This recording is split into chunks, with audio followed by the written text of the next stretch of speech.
Welcome to the Fear and Greed Business News Afternoon Report for Thursday, the 24th of October, 2024. I'm Sean Elmer. Every afternoon, we've got the 5 stories that happened today that you need to know about. Story number 1, Wisetech Global's share price hit a 2-month low today, falling below $100 a share. At least there were no news stories about CEO Richard White yesterday. Wisetech's down nearly 30% in 3 weeks, including 5.8% today.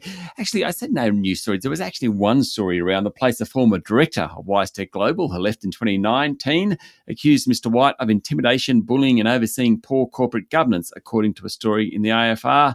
It's a story that just keeps giving. It's a very busy day on the market, really. Newmont's share price tumbled more than 6% after a disappointing quarterly earnings report on Wall Street. Newmont, of course, bought Newcrest.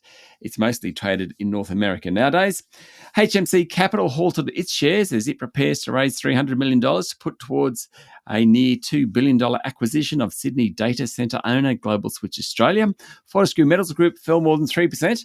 After quarterly production updates show its tonnage of iron ore shipped was down during the September quarter compared to the June quarter. Brambles provided an underwhelming trading update. Its share price fell 2%. Reece Plumbing's share price fell 7.5% after it said the trading environment was challenging. It was worst performer of the top 200. Better news for Furniture Group Adairs, which said sales were stronger in the past 16 weeks. That triggered a 12.5% jump in its share price. By the end of the day, the S&P ASX 200 was pretty much where it started, up slightly at 8,206 points. Story number 2, Prime Minister Anthony Albanese is in Samoa for the Commonwealth Heads of Government meeting, and he said acknowledging climate change is the entry fee for credibility.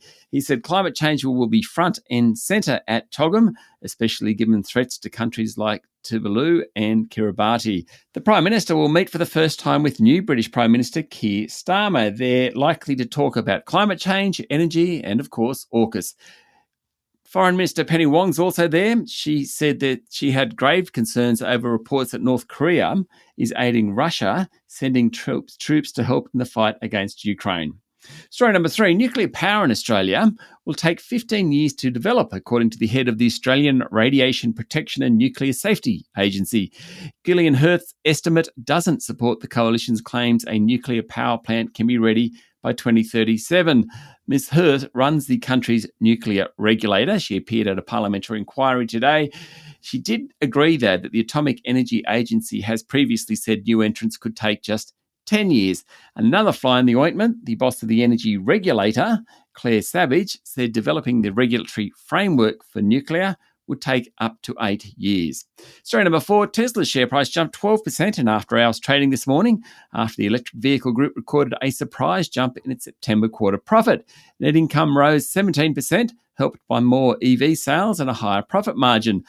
Elon Musk, he forecast a big jump in earnings next year. He said EV sales could grow 20 to 30% on the back of lower prices and lower interest rates having a meaningful impact on demand. Telstra is the most valuable car maker in the world. It's worth about 1 trillion Aussie dollars. Mind you, its share price is half what it was 3 years ago. And story number 5, nearly 25 million Americans have already cast their vote ahead of the presidential election on Tuesday week. There's record levels of early voting in some battleground states such as Georgia and North Carolina. Polls still have the candidates neck and neck. One thing that seems to be causing concern in the Harris camp is the fact that Joe Biden seems to be a drag on her election prospects. She came out in the last 24 hours and said that Kamala Harris administration would not be another Joe Biden administration. Pennsylvania is definitely the state getting most attention from both camps. That's it for the afternoon report for Thursday, the 24th of October, 2024. Don't forget to hit follow on the podcast and find Fear and Greed on LinkedIn, Instagram, X, TikTok and Facebook. Join Michael Thompson and I tomorrow morning for the Fast 5 by Fear and Greed.